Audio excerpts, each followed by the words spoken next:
Guys, 2022 bukan tahun yang baik bagi ekonomi dunia. Dan 2023 diprediksi lebih buruk daripadanya. Tahun ini kita akan sangat sulit. Kemudian seperti apa? Tahun depan akan gelap. Bukan mau nakut-nakutin, tapi ini fakta yang nyata adanya.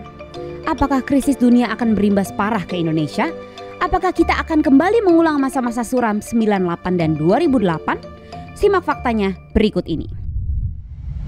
Inflasi, kenaikan suku bunga, krisis pangan, krisis energi, bahkan krisis kemanusiaan udah jadi berita sehari-hari sepanjang tahun ini. Kita mulai dari ramainya Bank Sentral Dunia naikkan suku bunganya. Mulai dari The Fed yang naikkan suku bunga acuan hingga 300 basis point dalam tempo setahun, direspon dengan kenaikan suku bunga pada bank sentral di banyak negara. European Central Bank atau ECB naikkan suku bunga sebesar 75 basis point. Bank Sentral Inggris menaikkan suku bunga lebih dari 50 basis point. Riksbank Swedia menaikkan suku bunga sebesar 100 basis point. Hingga dalam negeri, Bank Indonesia yang menyerah dan akhirnya naikkan suku bunga 125 basis point. Pertanyaannya, kenapa sih Bank Sentral ramai-ramai naikkan suku bunga? Inflasi harus ditangani dengan meminimalisir peredaran uang. Caranya, menaikkan bunga agar masyarakat lebih tertarik menyimpan uangnya pada lembaga-lembaga perbankan. Cara ini juga digunakan untuk menarik investasi pada negara tersebut. Yup, that's why emerging countries ikutan menaikkan suku bunga, supaya investor di negaranya nggak tergoda beralih ke negara yang suku bunganya lebih tinggi dan stabilitasnya lebih terjamin. Tapi guys, alih-alih menaikkan suku bunga, Rusia dan Cina justru menurunkan suku bunga acuan mereka. Katanya sih biar rakyatnya tertarik ambil kredit pinjaman lebih banyak.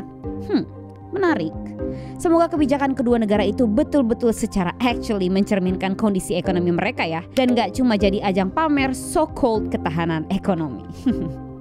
Penyebab utama dari inflasi dunia adalah rusaknya rantai ekonomi karena peperangan yang terjadi di Ukraina. Akibatnya, produksi rantai makanan terganggu sehingga ancaman kelaparan melanda. Diperkirakan 19.600 orang mati kelaparan tiap harinya. Rusia adalah negara penghasil gandum nomor 3 dengan 1,2 miliar ton.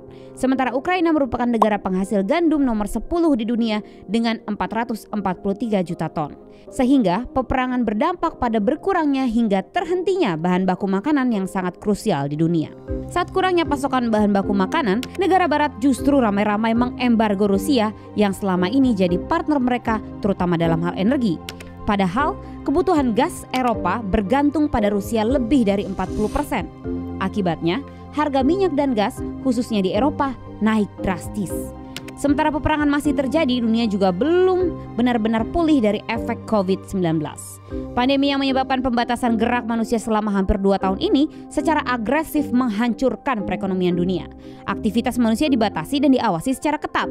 Pabrik padat karya berhenti bekerja, tempat hiburan ditutup, hingga pergerakan dibatasi oleh waktu operasi. Ekonomi dunia pada 2020 merupakan yang terburuk dalam 150 tahun terakhir. Bahkan, negara-negara G20 menunjukkan perlambatan ekonomi hingga menyentuh rata-rata 2,07%. Kini, pada 2022, dunia jelas dihadapkan pada keadaan resesi. Tapi, apa itu resesi? Resesi adalah saat produk domestik bruto atau PDB mengalami minus dalam 2 kuartal berturut-turut. Dilihat dari pelemahan GDP Amerika Serikat yang terjadi selama 2 kuartal berturut-turut, resesi global memang benar sudah terjadi. Lalu, apakah kita perlu takut pada resesi? Mungkin, tapi yang lebih menakutkan adalah stagflasi. Stagflasi adalah kondisi ekonomi yang mengkhawatirkan. Pertumbuhan ekonomi melemah seiring dengan angka pengangguran yang tinggi.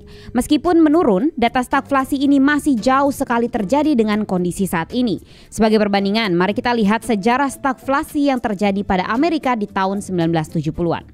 Stagflasi dimulai dari Organisasi Negara Pengekspor Minyak atau OPEC mengumumkan keputusan memotong atau embargo ekspor minyak ke Amerika Serikat dan negara lain yang memberikan bantuan militer kepada Israel dalam Perang Yom Kippur di bulan Oktober 1973. Menurut data OPEC, ekspor yang terjadi pada saat itu harus terus dikurangi setiap bulannya sampai Israel meninggalkan wilayah yang diduduki dalam Perang Arab-Israel tahun 1967. Embargo yang terjadi pada saat itu membuat Amerika kewalahan, disrupsi secara masif pada harga raw material khususnya minyak. Jika kita melihat berdasarkan data dari tahun 1968 sampai 1979, total kenaikan harga minyak mencapai 143% hingga terjadinya oil crisis pada Amerika. Tentunya kenaikan harga minyak membuat inflasi yang tinggi hingga 14%. Ini membuat pelaku usaha kewalahan hingga pengangguran meningkat tajam hingga 9-10% pada tahun 1974 sampai 1977. Lalu, bagaimana cara Amerika keluar dari stagflasi pada saat itu? Jawabannya adalah meningkatkan suku bunga. Pada tahun 1980, Paul Volcker, ketua The Fed, mengambil kebijakan cukup berani dengan meningkatkan suku bunga acuan sebesar 20%. Alhasil, Amerika berhasil kembali menangani stagflasi tersebut. Lalu, apa hubungannya dengan sekarang? Ada beberapa kemiripan, mulai dari yang menyebabkan terganggunya supply chain hingga Eropa yang sepakat embargo minyak Rusia. Apakah warga negara Indonesia harus takut dengan hal ini? Jangan panik, kita harus siapkan diri sebaik-baiknya. Kita mulai dari membahas bisnis. Hal yang pertama harus disiapkan adalah amankan cash flow. Kenapa cash flow? Karena dengan kenaikan harga raw material serta suku bunga tentunya akan menguras banyak cash flow, terutama bagi bahan baku yang sifatnya impor, apalagi jika bisnis dijalankan berdasarkan utang. Yang kedua adalah ikuti perubahan perilaku pelanggan. Dalam berbagai krisis ekonomi, hal ini akan membuat masyarakat menjadi kaget dan terpaksa menyesuaikan diri terhadap kondisi yang ada. Contohnya, pada saat pandemi, membuat perubahan perilaku pelanggan menjadi lebih sering di rumah dan banyak industri yang akhirnya berhasil dengan mengubah strategi bisnisnya menjadi home service. Yang ketiga, dan yang paling penting adalah melihat dan mengidentifikasi peluang baru. Contohnya, kebijakan OLX Indonesia pada pandemi COVID-19 yang mendirikan OLX Autos akibat melihat peluang tingginya penjualan mobil bekas ketimbang mobil baru. Itu baru dari segi bisnis. Bagaimana dari sisi investor? Sebagai investor, kita harus siapkan cash serta portfolio allocation saat terjadinya potensi krisis ekonomi. Dalam portfolio allocation, terdapat beberapa profil yang bisa kita gunakan. Yang pertama adalah low risk profile dengan pembagian cash 30%, bond atau obligasi 20%, reksadana pasar uang atau pendapatan tetap 20%, saham berkapitalisasi besar 20%, dan forex serta kripto masing-masing 5%. Pada high risk profile, Anda bisa siapkan cash 20%, bond atau obligasi 10%, reksadana pasar uang atau pendapatan tetap 10%, saham berkapitalisasi besar 30%, forex 15%, dan kripto 15%. Eits, ingat, sebagai investor di pasar modal maupun sebagai pebisnis, kita harus pintar dalam menentukan timing untuk membeli suatu aset. Yang banyak orang nggak tahu, jika resesi ini terjadi, maka ini adalah kesempatan untuk jadi orang kaya baru atau jadi orang miskin baru.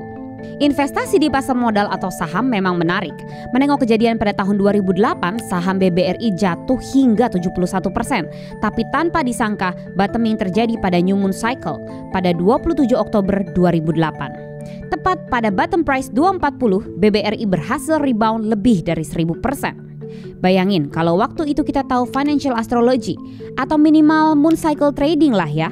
Lepas BBRI sebelum ambrol dan koleksi lagi saat bottoming terkonfirmasi. Wah, bisa jadi orang kaya baru kita. Menggiurkan ya. Dengar orang profit emang enak, apalagi kita nggak tahu jatuh bangunnya, proses belajarnya. Dan krisis ekonomi memang selalu menghadapkan kita pada dua pilihan. Jadi orang kaya baru atau jadi orang miskin baru. Satu langkah yang salah akibatnya bisa fatal, tapi satu langkah berhasil, hidupmu bisa berubah selamanya. Itu semua bergantung pada analisismu untuk mengetahui apa yang harus dikoleksi, pada harga berapa, dan waktu yang tepat untuk ambil keputusan. Sampai ketemu di tahun 2023. Kira-kira kamu akan jadi yang mana?